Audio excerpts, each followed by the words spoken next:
আমি বলছি আপনাদের, ধর্ষণ নামক শব্দ ডিকশনারিতে বাংলায় থাকবে না। আর যদি এই মহা পাপ কাজ কেউ করেন, সকালে জমা করে বিকালে খরচ করে দেওয়ার দায়িত্ব আমাদের। এই মুখ্যমন্ত্রী তার বাচন তো বড় বড়, বলেছিলেন ফুল রেপে 20,000, হাফ রেপে 10,000 তো আমরা দিতেই পারি। পার্থর এজেন্ট ছিল অতনু গুচ্ছাইত, কোথায় আছে না পালিয়েছে? তোমার দেখা নাই রে, তোমার দেখা নাই। সরকার এলে যে গর্তের ভিতরে থাকুক না কেন, বের করার দায়িত্ব ভারতীয় জনতা পার্টির আগামী দিনের সরকারের।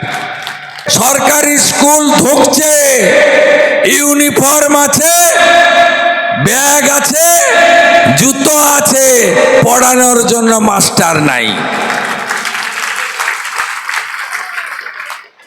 তাই কেন আমাদের প্রাইভেট স্কুলে ছেলে মেয়েদের পাঠাতে হবে? শিক্ষা তো সরকারের দায়িত্ব। তাই আমরা তৃণমূলকে তাড়াবো। শুধু তাই নয়, নারী সুরক্ষা। আমরা কেউ ভারত পিতা বলি না, ভারত মাতা বলি। এই মুহূর্তে লোকসভায় মহিলাদের 33% সংরক্ষণ দিচ্ছেন নরেন্দ্র দামোদর দাস মোদী। কেউ দেয়নি মা বোনেদের। 96 সাল থেকে খুঁড়োর কল ঝুলিয়ে রেখেছিল। এই হলো, এই হলো, এই হলো। আজকে শুধু পঞ্চায়েতে নয়, এর পরের সব নির্বাচনে মা বোন দিদিরা বিধানসভা লোকসভা ভরিয়ে দেবেন। ভারতীয় জনতা পার্টি তার সংকল্পপত্রেও বলেছে সরকারি চাকরি 33% মেয়েদের জন্য সংরক্ষিত। বিহারের মতো 75 লাখ লাখপতি দিদি আমাদের অঙ্গীকার। গত মাসে 1,500 পেয়েছেন, 1 জুন 3,000 পাবেন। ভারতীয় জনতা পার্টির অঙ্গীকার। উচ্চ মাধ্যমিকের পরে গ্র্যাজুয়েট করতে চান, ল পড়তে চান, নার্স হতে চান, 50,000 টাকা এককালীন দেবে বিজেপি সরকার মহিলাদের। শুধু তাই নয়, মা বোনেদেরকে সুরক্ষিত রাখার দায়িত্ব বিজেপি নিয়েছে। Kamduni, Katwa, Kakdwip, পার্সটিক, Boktui, RG Kar, Kasba law college, Durgapur medical college, Hanskhali, Maynaguri, Matigara, Kaliaganj. কত নাম আমি বলবো।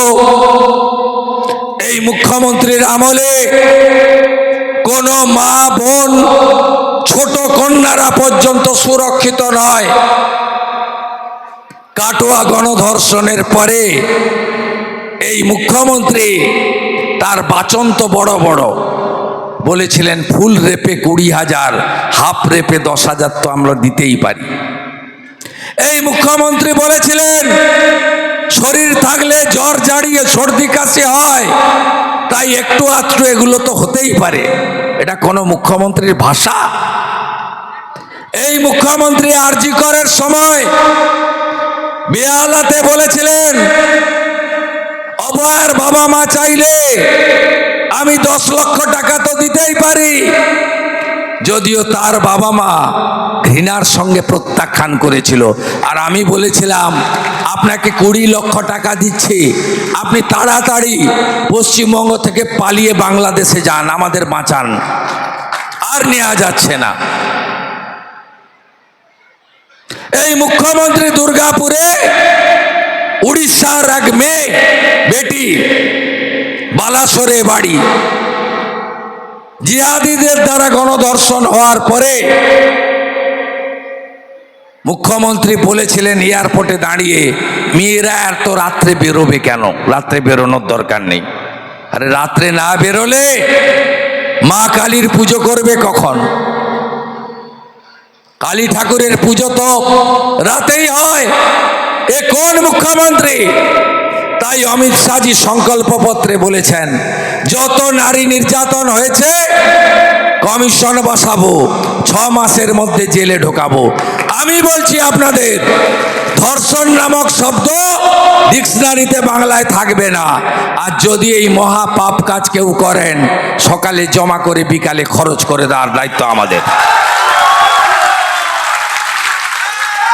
বিজেপি সরকার দুর্গা স্কোয়াড বানাবে, প্রতি থানায় মহিলা হেল্প ডেস্ক, প্রতি সাব ডিভিশনে মহিলা থানা, আর 2টো পুলিশে মহিলা ব্যাটালিয়ান। একটি হবে মা মাতঙ্গিনী হাজরার নামে, আর একটি হবে রানী রাসমণির নামে।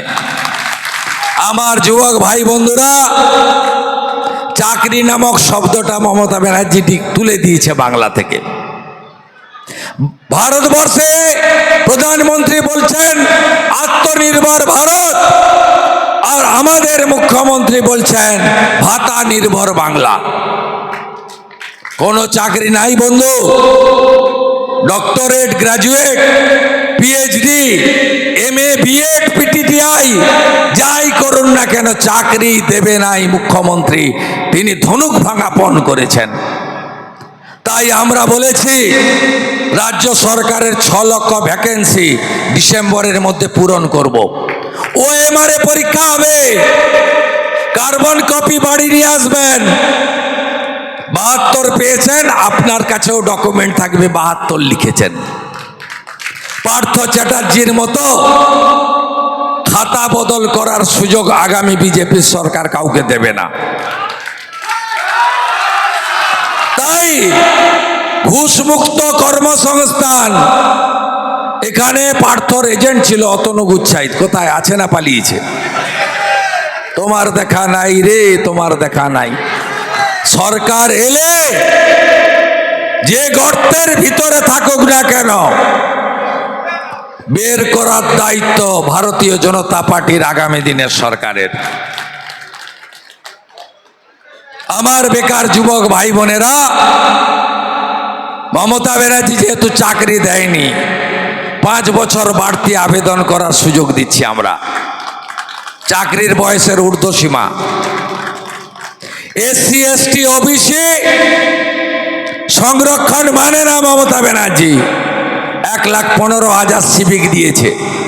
SC ST OBC Hindu